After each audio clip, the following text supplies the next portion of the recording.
오늘도 이어서 계속해서 고린도전서 11장을 함께 살펴보겠습니다. 저번 주에 저희가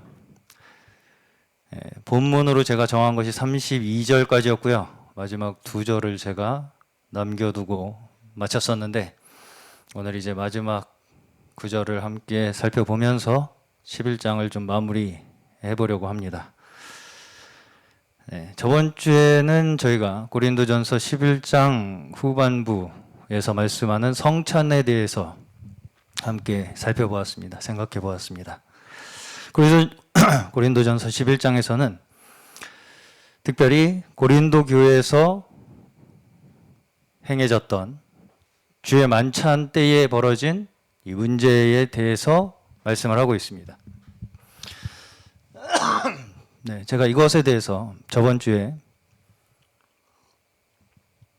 기억나실지 모르겠지만 간략하게 성찬에 대한 몇 가지 관점에 대해서 소개를 시켜드린 바가 있습니다. 그래서 가톨릭에서는 어떤 관점, 화채설, 그리고 루터는 공제설, 즈빙글리는 의미, 상징설, 그리고 이제 칼빈, 우리 개혁주의에서는 영적 임재설, 이렇게 하는 이러한 관점들이 있다, 이런 것을 소개를 시켜드린 바가 있어요. 자, 그럼에도 불구하고 어쨌든 간에 지금 크게 봤을 때, 큰 하나의 원칙적인 틀에서 봤을 때는 가톨릭에서부터 지금 사실은 현재 우리에 이르기까지 지금 여기 고린도전서에서 초대교회가 행했던 주의 이 만찬의 형식, 분위기와는 다소간의 차이가 있었음을 우리가 볼 수가 있습니다. 자, 여기서 보시면 사실은 여기서 우리가 초대교회에서 발견할 수 있는 어떤 하나의 분위기가 무엇이냐면 아직 구체적인 질서가 잘 잡혀있지 않은 걸 볼 수가 있어요. 사실은. 다소 혼란스러운 면이 있었던 것으로 우리가 추정을 할 수가 있다는 것입니다. 초대교회의 분위기가. 동의하시기 어려우신 분도 있으신가요? 자, 다시 말씀드리지만 초대교회는 원시 기독교의 형태를 띠고 있어요. 자, 우리가 한 가지 생각해 봐야 할 부분이 뭐냐면 이 초대교회 성도들은 신약 성경이 없었습니다. 신약 성경이 없었어요. 자, 이들이 오로지 지금 모여있는 그 동기가 뭐예요? 뭘 가지고 모였어요? 오로지 사도들이 전해준 복음으로 말미암아서 모인 거예요. 그렇죠. 복음서조차도 채 기록이 되기 전에 복음서에 나타난 사건들에 대한 증언에 전적으로 의존이 되어 있었던 상황이에요. 이 초대교회 성도들은 그들의 증언, 그렇죠. 사도들의 증언, 제자들의 증언, 이러한 증언에 의존되어 있었던 상황이라는 것이죠. 다시 말해서 예수 그리스도께서 성육신으로 우리에게 오셨다. 우리의 구원자로 오셔서 십자가에서 모든 우리가 알고 있던 그 모든 율법의 요구를 성취하셨다. 그리고 이제 부활 승천하셔서 우리의 구원자로 오셔서 이제 십자가에서 율법의 모든 요구를 성취하셨죠. 그리고 부활 승천하셔서 하나님의 나라에 대한 약속을 이루셨다. 우리와 그리고 지금 성령으로 함께하고 계신다. 이러한 증언들, 핵심적인 복음의 증언들, 이걸로 지금 겨우 이제 초대교회는 그리스도인이라는 자신들의 믿음을 가지고 정체성을 형성해 나가고 있는 상황이라는 것입니다. 그렇겠죠? 자, 구약에서 시작됐어요. 뭘로 시작됐습니까? 이스라엘 하나님이 선택하신 백성들로 시작되어서 지금에 이르기까지 일관적으로 하나님께서 이루시고자 하는 것은 하나님의 나라죠. 하나님의 나라. 하나님의 나라를 구약에서부터 시작된 그 하나님의 나라를 이루시는 그 역사가 이제 지금은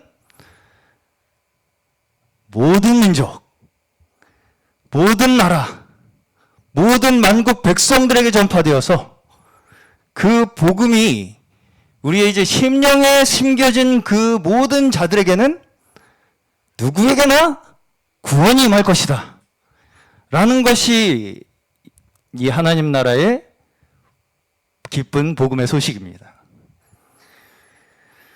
그 하나님 나라에 대한 소망이 이제 지금 현재 초대교회 성도들에게 전파되었던 복음이라는 것이죠. 예. 그 하나의 소망 가지고 지금 모여 있는 거예요. 이 초대교회 성도들은. 어떤 구체적인 지금 지시사항이 없었어요.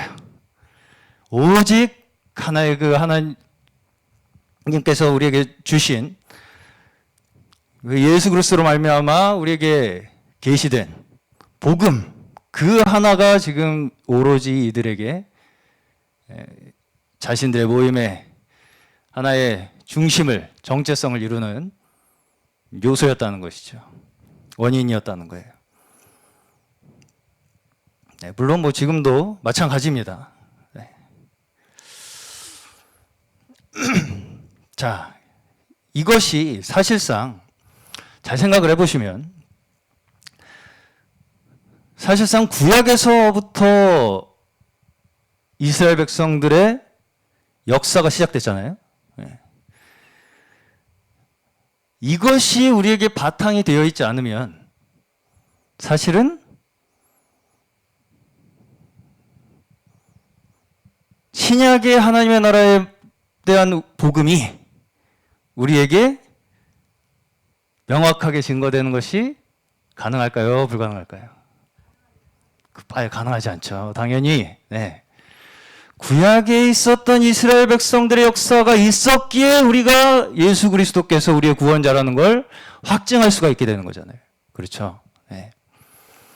자, 하나님께서 구약의 사건들로, 구약의 역사들로부터 시작해서 일관적으로 하시는 역사가 바로 하나님의 나라를 이루시는 역사죠. 그를 믿는 자녀들, 백성들을 어떻게 하나님께서 택하시고 어떻게 인도해 내시는가, 어떻게 구원해 내시는가에 대한 역사가 이스라엘 구약의 역사입니다. 자, 우리가 흔히 하는 착각 중에 뭐가 있냐면요. 구약은 율법 시대이기 때문에 뭔가 구원이 없었을 것 같은 그런 애매모호한 생각을 하는 분들이 있어요. 네. 자, 모든 구약 시대를 살았던 사람들은 뭔가 율법에 얽매여서 율법을 통해서 구원을 얻으려고 찾아 헤매는 사람들인 것처럼 생각을 하는 경우가 있다고요. 네. 그래서 이제 심지어는 하나님께서 우리 신약 백성들을 위해서 시범 케이스로 구약 성도들은 그렇게 그냥 살게 내버려 두셨다 라는 식으로 생각하시는 분들이 있어요. 예. 은연중에 그렇게 생각하게 되는 이 사상이 있습니다. 예. 자, 저희가 이제 최근 들어서 많이 우리가 말씀 중에서 언급되는 단어가 분리주의. 네. 분리주의. 분리주의라는 단어입니다. 저번 주에도 제가 그래서 이 분리주의라는 것에 대한 원리에 대해서 간략하게 설명을 드린 바가 있어요. 자, 지금 고린도 교회 내에서도 보시면 이 분리주의의 싹이 피어나고 있는 것을 볼 수가 있어요. 네. 어디서 피어나고 있습니까? 우리끼리 잘 먹고 잘 살면 돼 라고 하는 자들, 네. 우리끼리 배불리 먹으면 돼 라고 하는 자들, 우리끼리 먹고 마시고 누리는 생활이 우리의 교회 생활이다라고 주장하는 자들, 그러한 자들이 지금 고린도 교회 내에서 파당을 형성하고 있다. 이렇게 지금 사도 바울께서는 지적을 하고 계시죠. 예. 이것이 분리주의의 씨앗이에요. 그렇죠? 예. 자, 저번 주에 제가 자기를 살펴라 여기 고린도전서 11장에 보시면 31절에 우리가 스스로를 살피면 28절에도 각 사람은 자기를 살펴야 합니다. 예. 여기서 자기를 살핀다는 말씀이 제가 뭘 의미한다고 말씀을 드린 바가 있냐면 한마디로 보편적 시각에서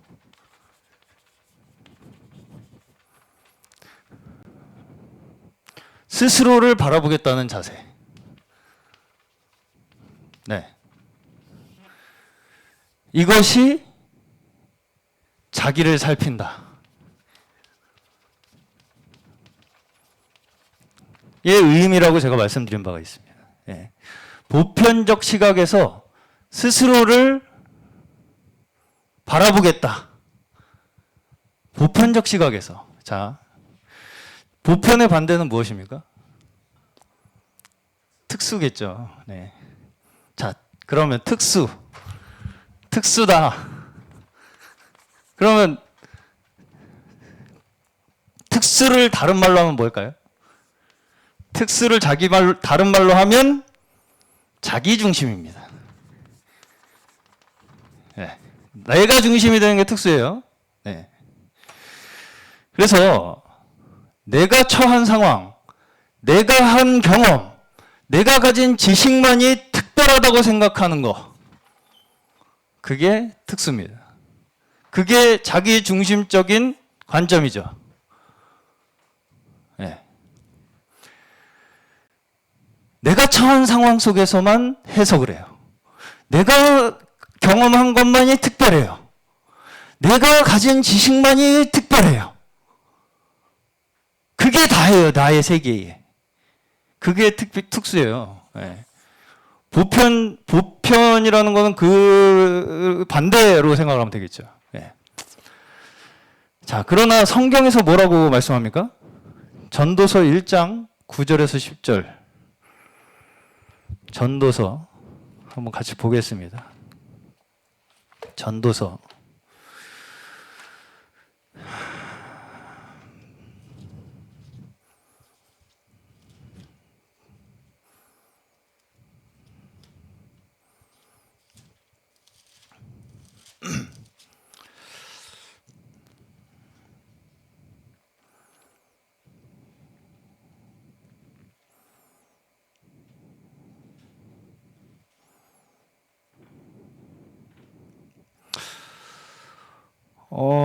잠시만요. 네. 9절에서 10절. 11절. 네, 11절까지 제가 읽어드리겠습니다. 이미 있던 것이 훗날에 다시 있을 것이며 이미 일어났던 일이 훗날에 다시 일어날 것이다. 이 세상에 새 것이란 없다. 보아라, 이것이 바로 새 것이다 하고 말할 수 있는 것이 있는가? 그것은 이미 오래전부터 있던 것, 우리보다 앞서 있던 것이다. 지나간 세대는 잊혀지고 앞으로 올 세대도 그 다음 세대가 기억해주지 않을 것이다. 라고 전도자는 우리에게 말씀하고 있어요. 자,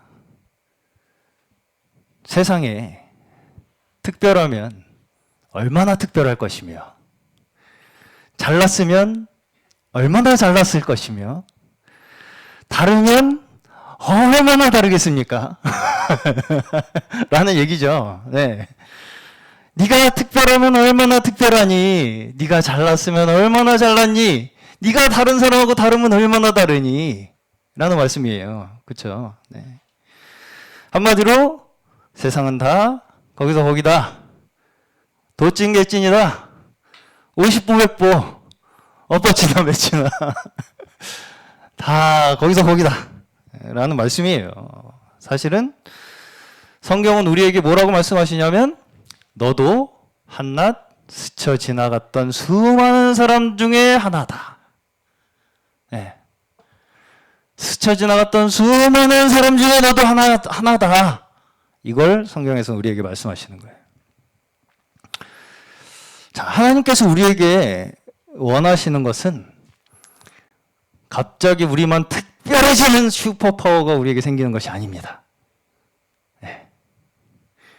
어떤 분들은 하나님이 우리에게 다른 사람 이제까지 아무도 갖고 있지 않았던 슈퍼파워가 나한테 생기는 걸 하나님이 우리에게 뭔가 주신 걸로 생각하고 싶어 하시는 분들이 있는 것 같아요. 그런 걸 원하시는 게 아니에요. 하나님께서는 뭔가 남에게 없는 능력이 있어서 특별하게 나만 잘난 사람이 되라고 하나님께서는 우리에게 그렇게 말씀하시지 않는다. 이걸 굉장히 의외로 들으시는 분도 있으시겠지만 그러신 분이 아니다라는 것입니다. 나만 잘난 사람이 되라고 하나님께서 하시지 않는다는 거예요. 절대로. 네. 오히려 그 누구보다 보편적인 생각과 보편적인 태도를 가지라고 하시는 것이 하나님의 말씀이에요. 네. 그 누구보다. 사실은 이게 특별한 거예요. 왜? 아무도 그렇게 하고 싶지 않아 하기 때문에. 네. 스스로를 살핌으로써 가장 보편적인 관점을 가지는 것이 어쩌면 가장 진리에 근접한 사람이 될 가능성이 크겠죠. 네. 스스로를 살핌으로써 나의 관점을 가장 보편적인 관점으로 두는 것. 그것이 어쩌면 하나님의 관점에 더 근접한 관점일 수가 있다는 거예요. 왜? 하나님은 보편적으로 우리 인류를 바라보시는 분이니까. 네.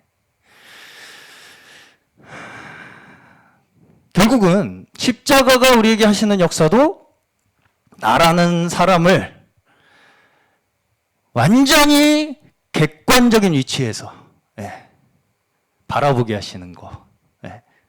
나라는 사람이 어떤 죄인인가를 나의 중심으로 바라보는 게 아니라 하나님의 시각으로 우리를 바라보게 하는 것이 십자가가 우리에게 하시는 역사예요.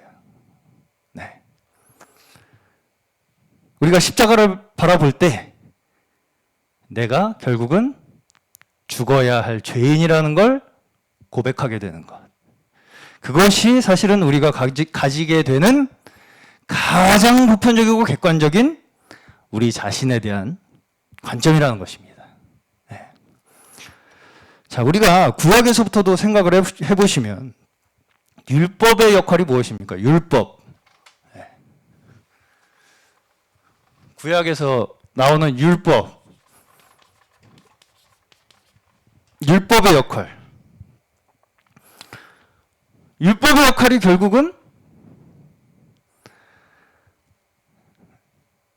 내가 죄인이라는 걸 깨닫는 거예요. 그렇죠? 네. 율법을 자세히 찬찬히 잘 뜯어보시면요. 내가 죄인임에도 불구하고 하나님께서 우리가 하나님 앞으로 나아갈 수 있는 길을 우리를 위해서 마련하셔서 우리의 죄를 위해서 우리가 제물을 통해서 우리가 우리의 죄를 고백하고 용서를 구할 때 그 죄가 용서되고 하나님의 백성으로서 살아갈 수 있다라고 하는 하나님의 은혜를 보여주시는 것 또한 율법의 기능 중에 하나겠죠. 안 그렇겠습니까? 네. 이게 원래 율법이 가져야 할 기능이에요. 네. 하나님의 은혜, 결국은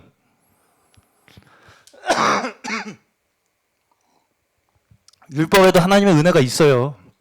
네. 그 제사들을 지킴으로써 우리가 하나님 앞에 나아갈 수 있게끔 해주시는 거잖아요. 네. 자, 그렇기 때문에 히브리서에서는 이 구약의 율법에서 행했던 제사들과 예수님의 희생을 매치시켜서 설명하죠. 네. 짐승의 피로 했던 것을 영단번 예수 그리스도의 피로 우리의 죄를 속죄하셨다. 네. 자, 사실은 그래서 구약의 성도들도 내내 결국은 율법을 통해서 깨달아야 하는 것이 무엇이었겠습니까, 그러면? 네. 우리가 죄인이며 하나님의 은혜를 받은 자들이다. 네.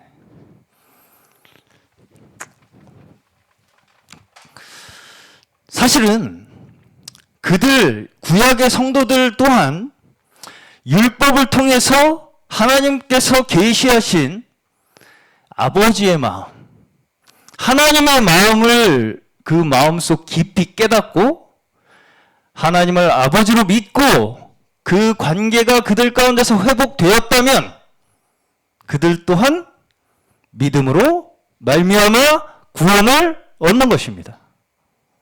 네. 로마서에서 대표적으로 예를 든 인물이 아브라함이에요. 이것에 대해서.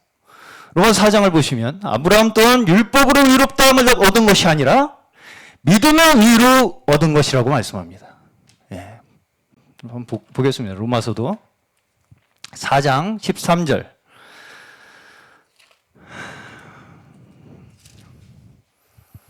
아브라함이나 그 자손에게 주신 하나님의 약속, 곧 그들에게 세상을 물려받은 상속자가 되리라는 것은 율법으로 말미암은 것이 아니라 믿음의 의로 말미암은 것입니다. 네. 그리고 나서 19절에서 22절까지 보시면 그는 나이가 100세가 되어서 자기 몸이 이미 죽은 것이나 다름없고 또한 사라의 태도 죽은 것이나 다름없는 줄 알면서도 그는 믿음이 약해지지 않았습니다. 그는 하나님의 약속을 믿고 의심하지 않았습니다. 오히려 그는 믿음이 굳세어져서 하나님께 영광을 돌렸습니다. 그는 하나님께서 스스로 약속하신 바를 능히 이루실 것이라고 확신하였습니다. 그래서 하나님께서는 이것을 보시고 그를 의롭다고 여겨주셨습니다. 네. 관계의 회복이요. 관계. 그렇죠. 네. 아브라함이 하나님을 나의 아버지로 믿는 그 관계가 회복되는 것을 하나님께서는 그의 의로 여겨주셨다고요. 네. 그것이 아브라함이 구원을 얻은 길이었다는 거예요. 자, 근데 그럼에도 불구하고 여전히 율법은 문자로 기록이 되어 있다 보니까 문자로 기록된 율법으로는 우리가 사실상 하나님의 은혜, 사랑, 자비와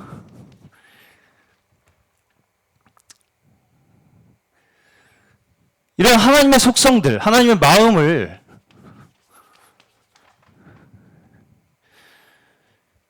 완전히 안다는 것이 어렵다는 거예요. 문자로 기록되어 있다 보니까. 그렇다 보니까 결국은 문자로 기록되어 있는 것을 주의하다 보니까 결국은 우리가 뭔가를 지키는 우리의 행위에 의존될 수밖에 없게 되는 것이 우리 육신을 가진 인간의 한계라는 거예요. 예. 문자로 밖에 써 있는 문자를 우리가 따라서 뭔가 그것을 통해서 우리가 하나님 아버지 앞에 나아가야 한다는 것을 계속 쫓아가다 보면 결국은 인간의 약함이라는 것이 그걸 그냥 지키는 걸로 우리의 하나님의 어떤 뜻을 따르는 것으로 대치를 하게 된다라는 거예요.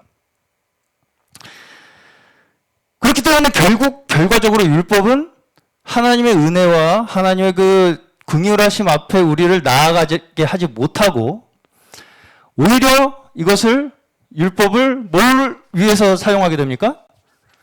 나의 정당성을 확보하기 위해서. 네. 그죠? 이제는 어떻게 되냐면 내가 이런 죄를 지었으니까 이렇게 하면 되겠지 라고 하는 것으로 그냥 끝나버리는. 네. 거기서 끝나요. 그냥 내가 이렇게 했으니까 이렇게 하면 돼 라고 하는 걸로 이 율법을 생각하게 되는 그런 이 한계에 봉착하게 된다는 것입니다. 인간이라는 것이. 예.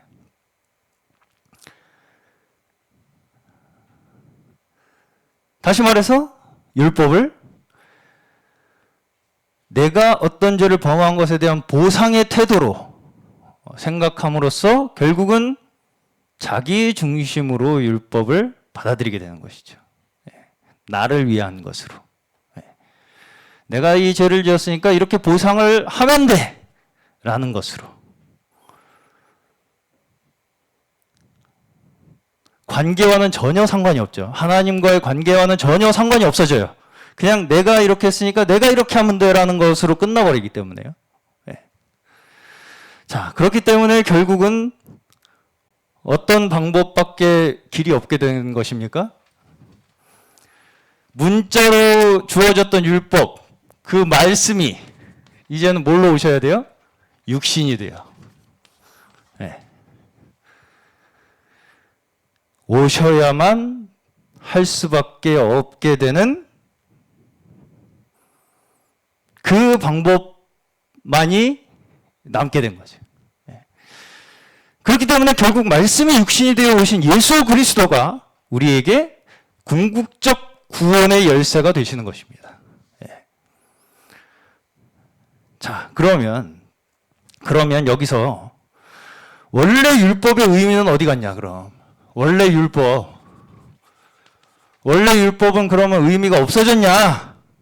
그렇게 생각하시는 분들이 우리가 율법 폐기론자라고 합니다. 더 이상 율법은 필요 없다.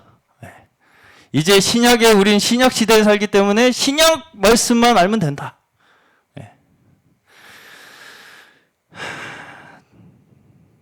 자, 성경에서는 창조할 때부터 아담에게부터 하나님께서 사람에게 약속을 하시죠.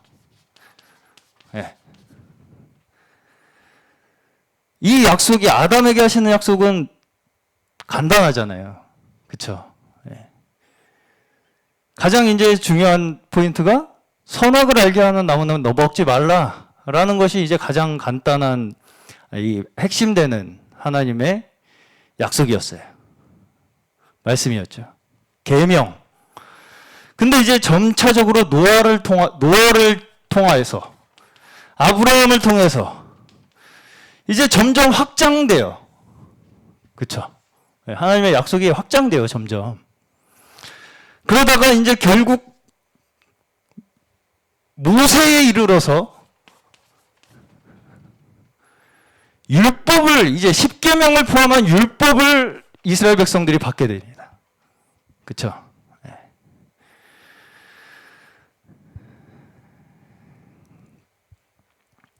이것이 다시 말하면 하나님께서 사실 아담으로부터 시작해서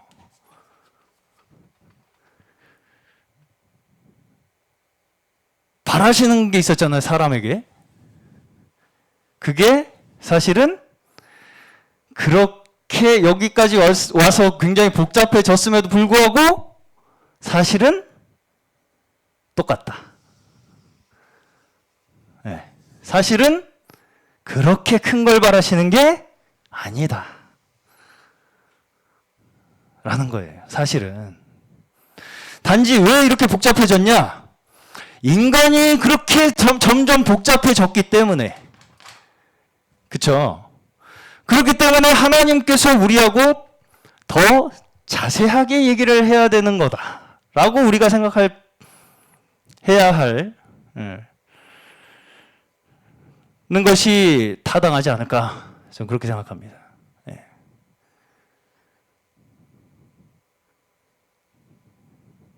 그리고 지금에 이르러서는 어떻게 됐습니까? 그 약속이 여기까지 이렇게 온 약속이 어떻게 됐어요? 저희에게는 예수 그리스도로 말미암아서 예수 그리스도께서 죽고 부활하셔서 지금 저희에게 성령으로 인쳐짐을 믿는 것이 우리의 신앙이죠.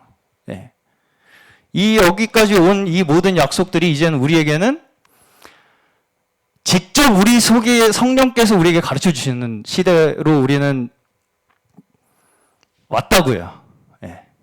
근데 그럼에도 불구하고 하나님께서 우리에게 여기에서부터 계속 원하시는, 요구하시는, 이루고자 하시는 것이 바뀌었냐? 그러지 않다는 거예요. 예. 결국 원하시는 건 그렇게 복잡한 것이 아니라는 거죠. 결국 원하시는 건 뭐겠습니까? 우리가 하나님 아버지를 아버지로 믿는 것. 예. 그 관계를 회복하고자 하시는 것. 그걸 줄기차게 우리에게 말씀하시고 약속하시는 것. 그것이 창조에서부터 지금까지도 사실은 하나님 아버지의 뜻은 변함이 없으시다는 거예요. 자, 그러면 이제 제가 아까 하나님께서 점점 우리와 더 자세하게, 더 세밀하게 대화를 해야 된다 이렇게 말씀을 드렸잖아요. 그래서 율법의 그 이제 신명기에 나오는 그 율법들, 이런 것들이 이제 우리 이스라엘 백성들에게 주어지잖아요. 더 자세하게 이 복잡해진 인간사 속에 하나님께서 하나님의 이 뜻을 우리에게 말씀하시게 되는 건데, 그러면 가장 완전한 대화가 무엇이겠습니까? 가장 완전한 대화. 사실은 말로 다 할 수 없는 것이 하나님의 마음이고 하나님의 은혜죠. 그렇기 때문에 하나님의 마음을 우리에게 온전히 표현할 수 있는 유일한 방법이 무엇이겠습니까? 하나님께서 우리에게 직접 오셔서 인격으로 우리에게 나타나시고 공감하시고 우리 손을 잡아주시고 우리의 아픔을 어루만져 주시고 결국 우리를 위해 고통받으시고 피 흘리시고 십자가에서 죽으심으로써 끝까지 우리에게 요구하시는 게 뭐예요? 우리와 대화하고자 하시는 거잖아요. 네. 그로 말미암아서 우리와 온전히 연합하기 원하시는 거더라고요. 네. 그게 완전한 대화죠. 네. 연합만큼 완전한 대화가 있습니까? 네. 결국은 하나님께서는 우리와 완전히 연합되기 원하시는 거잖아요. 네. 이 연합이라는 것이 지식의 대화입니까? 우리가 아는 걸 하나님하고 이렇게 주고받는 거예요? 그게 아니죠.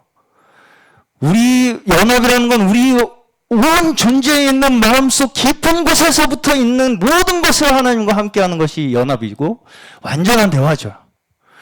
그렇기 때문에 창세기에서부터 하나님께서는 지식의 나무를 제발 먹지 말라고 그 아담에게 지시를 하신 것이었으며 계속해서 그것을 주의하고 당부하시고 떠나라고 하시는 것이 하나님의 계명이라는 거예요. 네. 그리고 지금은 예수 그리스도의 십자가로 말미암아서 그걸 우리가 바라볼 때에 그 모든 것에서 우리가 해방될 수 있는 구원의 은혜를 우리에게 허락해 주셨다. 이것이 온전한 하나님과의 연합이고 하나님께서 우리에게 주시는 하나님의 마음의 표현이라는 것이죠. 우리에게 원하시는 우리 피조물인 사람으로서 우리가 다시 그 위치로 돌아가서 하나님을 아버지로 모시고 아버지와 자녀의 관계로 돌아가는 것. 지식적으로 하나님 아버지를 알고 관계하는 것이 아니라 아버지와 자녀의 원래의 관계로 돌아가는 것. 그게 사실은 궁극적으로 하나님께서 우리에게 원하시는 우리와의 관계이며 우리가 가져야 할 원래의 모습이라는 거예요. 네. 그것이 하나님 나라의 백성들이라는 것입니다. 진정 하나님 아버지를 아버지로 모시는 자들, 믿는 자들. 그냥 지식으로 아는 게 아니라. 자, 그럼 이런 사람들의 모습이 어떨 것 같으신가요? 이런 사람들. 정말 진정 하나님 아버지를 내 아버지로 믿고 모신 자들, 그 관계가 회복된 자들의 모습이 어떠실 어떨 것 같으세요? 비슷하게 옷 입고 뭔가 특별한 조건을 내걸어서 뭐 비슷한 구호를 외치고 어떤 특별한 조건과 방법에 동의하고 부합하는 사람들끼리 모여서 그 집단을 형성해서 우리끼리 막 이렇게 뭐 하는 사람들일 것 같이 생각이 드시나요? 네. 잘 한번 생각해 보시기를 바랍니다. 그렇게 우리끼리 뭔가 집단을 형성해서 우리끼리 뭔가 잘한다고 으쌰으쌰하는 그런 사람들이 과연 하나님과 나의 아버지와의 관계가 회복된 사람들의 모습일 것 같으시냐고요. 네.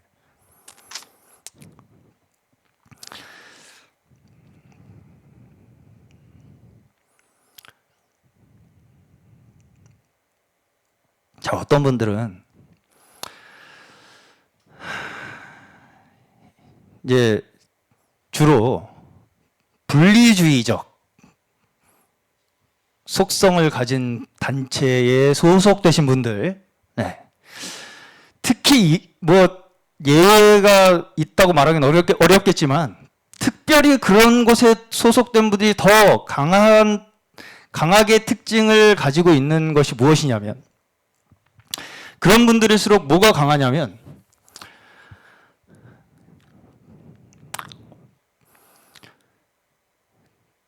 자신들의 기준에 입각했을 때, 자신들이 내세운 어떤 특별한 기준이 있어요.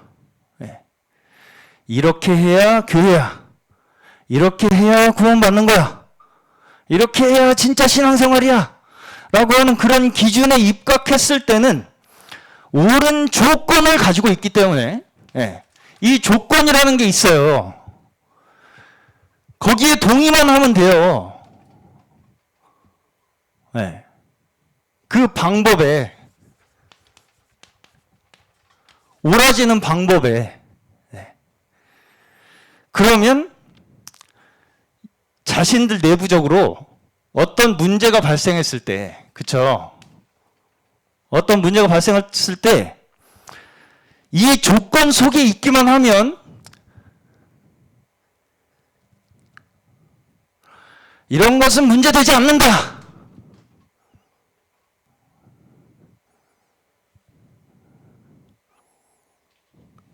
이렇게 생각하시는 분들이 있어요. 특별히 분리주의에 속한 분들이 이렇게 생각하는 경향이 큽니다. 이 조건에만 부합하면, 이 조건에만 서로 동의하면, 이 안에만 있으면 거기에 일어나는 사소한 문제들은 다 이것만 있으면 해결된다. 나중에 언제든 간에. 별 문제 아니다 이건. 이런 태도가 발전해서 집단적으로, 단체적으로 자신의 단체를 보호하는 논리로 발전하는 거예요. 그렇죠? 자신의 단체를 이루는 하나의 특정한 조건만 있으면 사소한 문제들은 문제가 되지 않는다는 보호하는 논리. 그러면서 뭐라고 얘기하냐? 사람이 다 그렇지. 너는 완벽하냐?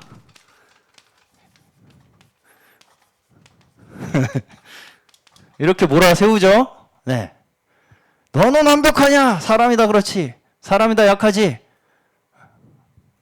이렇게 얘기하면 이제 할 말이 없어지죠. 나도 안 완벽한 건 사실이니까. 자, 이 말이 자신의 약함을 인정하는 말인가요? 이 말이 자신의 약함을 인정하는 말이에요? 사람이 다 똑같지. 그러면 그래 나도 똑같아. 이 말인가요? 아니에요. 아니죠. 네. 자, 나를 지적하는 상대방 있죠. 지금 그 사람은 사람이 다 그렇다는 걸 몰라요. 그렇죠? 지금 나를 지적하는 그 사람은 지만 잘났다고 자기를 지적한다고 생각하고 사람이 다 그런 걸 모른다는 거예요. 넌 사람이 다 그런 거 모르지. 난 알아. 그렇기 때문에 나는 너보다 더 많이 알아. 나는 너보다 더 똑똑해. 나는 너보다 우월해. 그렇기 때문에 내 그 말이 맞아. 라는 결론에 도달하는 것입니다. 그 말이 하고 싶은 거예요, 결국은. 네 말은 별로 신빙성 없어. 너 이런 것도 모르지? 너 사람이 다 똑같은 것도 모르지? 난 알아. 근데 나는 아니까 너보다 잘나질 가능성이 더 커. 이렇게 말하고 싶은 거예요, 한마디로. 네. 한마디로 그걸 인정하겠다는 거 아니라 어디 무식한 게 어디다 대고 훈수질이냐, 이 말을 하고 싶은 거예요, 결국은. 네. 알지도 못하는 게 뭐 어디다 대고 훈수질이야, 네가. 네. 이 말을 하고 싶은 거예요. 너는 한밖에 아니야. 네. 자, 오늘 본문입니다. 31절. 우리가 스스로를 살피면 심판을 받지 않을 것입니다. 자, 여기 보시면 스스로를 살핀다는 말과 심판을 결부시키죠. 네, 스스로를 살핀다. 살핌과 심판. 그쵸? 네. 스스로를 살핀다는 말과 심판을 결부시켜요. 스스로를 살피면 심판을 받지 않을 것이다 라고 말씀하잖아요. 다시 말해서 스스로를 살피는 것 자체가 뭐란 얘기예요? 심판이란 얘기죠. 그렇죠? 네, 스스로를 살피는 것 자체가 심판이라는 얘기예요. 자, 우리가 법원에서 범죄자들이 재판을 받을 때 그 범죄자가 이런 경우 보신 적 있나요? 판사 입장에서 생각을 해. 판사의 입장에서, 심지어 배심원들의 입장에서 나를 어떻게 바라볼까를 생각을 해. 그래서 나를 판단해. 나를 심판하고 스스로를. 판사의 입장에 대해서 나를 심판해. 스스로. 그런 피고인을 보신 적 있으신가요? 네. 범죄자가 재판을 받는데, 만약 재판을 받는 사람이 판사가 해야 할 말을 스스로 다 해요. 나는 어떤 죄가 있고 이래서 나는 나쁜 놈이고 이래서 벌 받아야 되고, 이거 스스로 다 얘기한다. 심지어 배심원들이 나를 어떻게 생각할까? 심지어 온 국민들이 나를 어떻게 바라볼까? 심지어 보편적 인류의 관점에서 나라는 존재가 끼친 해악과 인류에 대한 문제를 스스로 바라본다면, 자신의 죄가 어떤 문제인지를 스스로 증거한다면 재판관은 더 이상 할 말이 없겠죠. 네. 재판관은 더 이상 할 말이 없겠죠. 네. 여기서 우리가 스스로를 살핀다는 의미, 스스로를 살핀다는 말의 의미는 나 스스로에 대해서 재판관의 입장에서 나를 심판해야 한다는 것을 의미하는 거예요. 한마디로. 네. 재판관의 입장. 네. 내 입장에서 나를 살핀다. 만약 우리가 그런 태도로 산다면 우리는 심판을 받지 않을 것이라고 말씀하는 거예요. 여기서. 그렇죠? 네. 만약 우리가 그런 태도로 살면 우리는 심판을 받지 않을 것이다. 자, 근데 그 다음에 바로 나오는, 직후에 나오는 말씀에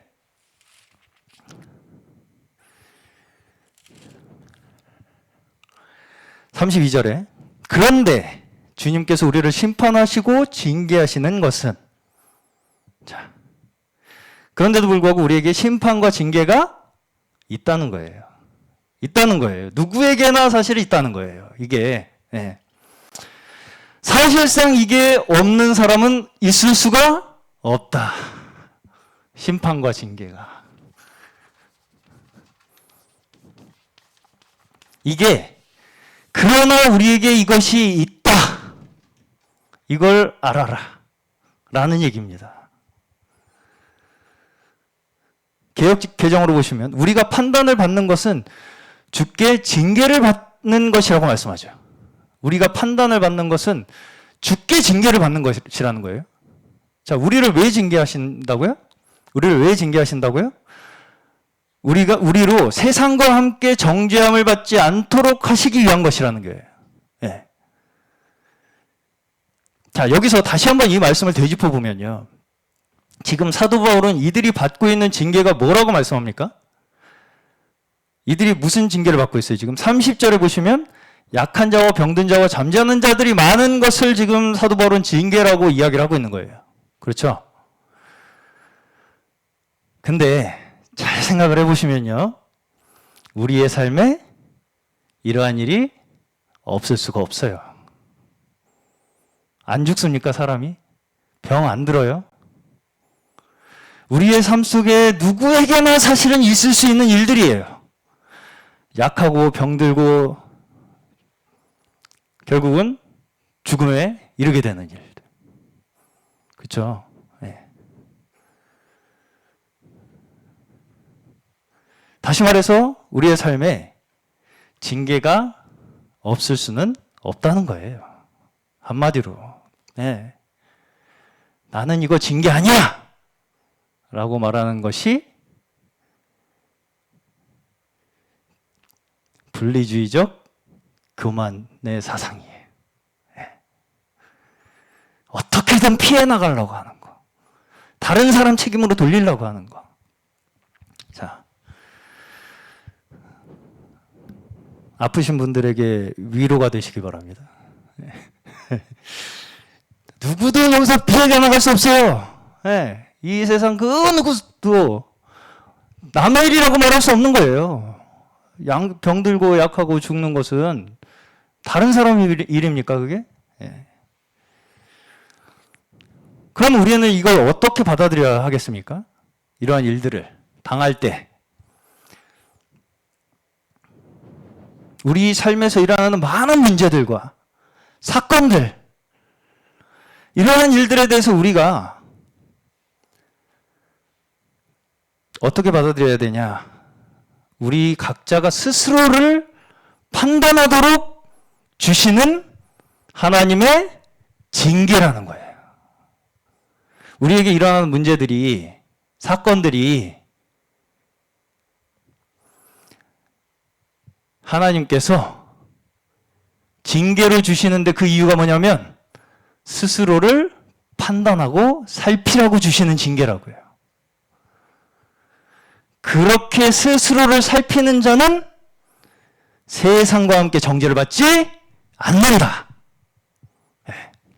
그러기 위해서 우리에게 징계를 주신다. 라는 거예요. 그 징계를 통해서 한마디로 나 스스로를 살피고 나 스스로를 판단하는 자는 세상과 함께 심판받지 않는다는 거예요. 네. 다시 말하면 세상은 스스로를 판단합니까? 안 합니까? 안 한다는 얘기죠. 세상은 절대 스스로 판단하지 않습니다. 스스로를 판단하지 않는 자는 세상이라고 말해도 같은 말이겠죠. 네. 그것이 세상의 특징이에요. 스스로를 판단하지 않는 거. 그런 사람은 하나님께 직접 정죄함을 받게 된다는 거예요. 네. 스스로 판단하지 않는 자들은. 네. 자. 우리 또한 스스로 완벽하다고 말하는 것은 불가능합니다. 나는 완벽하다. 나는 징계가 없다. 나에게 일어난 일은 징계가 아니야. 쟤 때문에 일어난 거야. 이거는 스스로를 판단하는 것입니까? 안 하는 것입니까? 스스로를 살피는 자와 살피지 않는 자예요. 살피지 않는 자고 판단하지 않는 자예요. 네. 우리는 이걸 먼저 인정해야 돼요. 내가 완전하지 않다. 나에게 일어나는, 내 주변에서 일어나는 일, 나에게도 하나님께서 주시는 징계다. 네. 각자가 정말 스스로. 네. 누구 탓을 할 것도 없어요. 누구 돌아볼 일도 없고요. 심지어 너는 왜 안 살피니? 너는 왜 스스로 판단 안 하니라고 말할 것도 없고 그냥 나를 판단하면 돼요. 나를 돌아보고 나를 스스로. 네. 그것이 우리가 스스로를 판단함으로써 하나님의 세상의 징계, 세상의 정죄에서 우리는 벗어날 수 있는 길이라는 거예요. 여기에서 우리가 하나님을 믿는 자녀들로서 가져야 할 태도는 우리 주변에서, 우리 인생 전체에서 일어나는 일들이 하나님께서 우리를 끊임없이 가르치고 계시고 우리의 손을 놓지 않고 계시고 우리가 원래 있어야 할 곳이 어디인지를 계속해서 우리에게 알려주시는, 가르치시는 하나님의 손길이라는 것을 믿는 것이 우리 하나님을 믿는 자녀들의 믿음이라는 거예요. 네. 나에게 일어나는 모든 일들이 하나님께서 나를 위해서 하시는 일들이구나.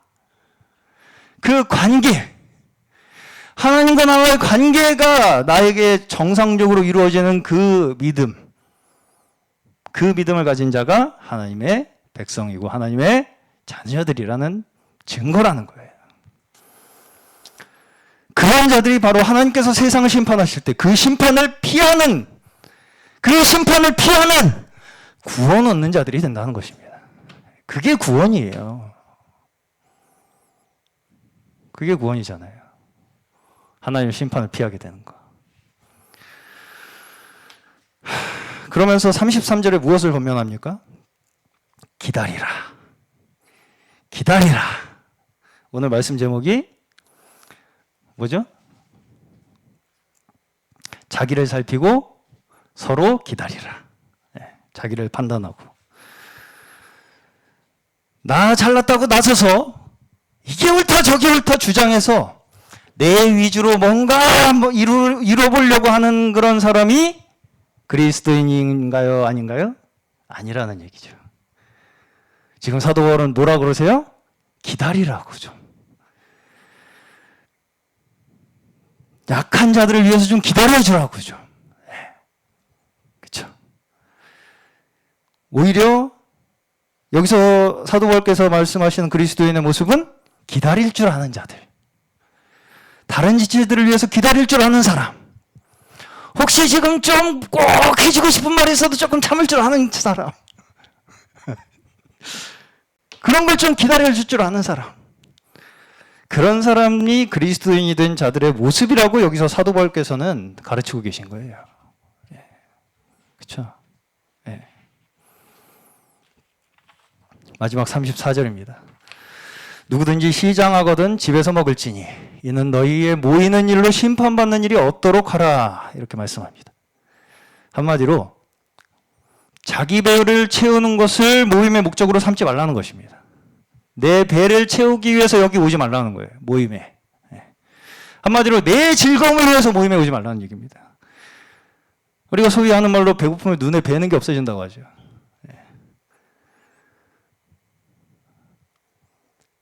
배고프면 집에서 먹고 와라. 그것 또한 자신을 살필 줄 아는 거죠. 수박도 테두리부터 좀 먹을 줄 알고 김밥도 꽁지부터 좀 먹을 줄 알고 같이 먹을 때 그런 사람이 되시기를 축원합니다. 자신의 배를 채우는 것이 목적이 되는 것이 심판을 부른다는 거예요. 여기에 내 배를, 내가 원하는 걸 이루기 위해서 오는 사람이 여기에 오면 심판을 부른다는 거예요.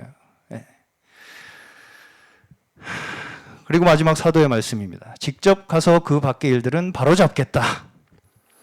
자, 말로 하다 보면 그것이 또 하나의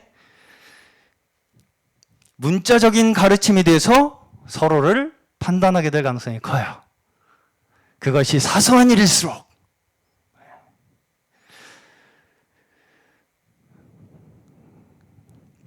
그래서 우리가 함께 교회 가운데서 생활한다는 것은 어떤 일을 해내기 위해서가 먼저 목적이 되는 것이 아니고 서로의 심정과 의도와 인격적 교감을 통해서 서로의 속의 중심에서부터 서로가 하나 되고 서로가 해결해 나가고자 하는 그 원칙, 이것이 우리의 신앙을 결국은 균형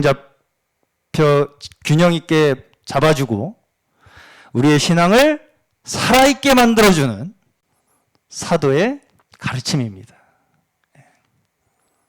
그냥 말로만 이렇게 하는 게 아니라 그 밖에 많은 여타의 남은 문제들은 내가 가서 직접 얘기하겠다.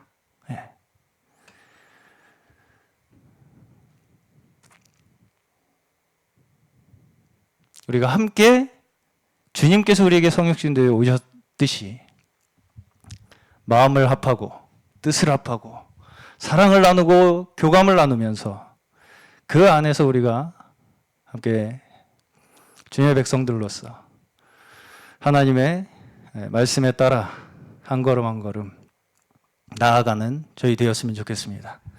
오늘 저희 모두에게 하나님의 마음을 더 깊이 알게 하셔서 늘 우리 자신을 살피고 판단해서 하나님 나라의 백성으로 끝까지 나아가시는 저희 모두 되시기를 주님의 이름으로 축원합니다.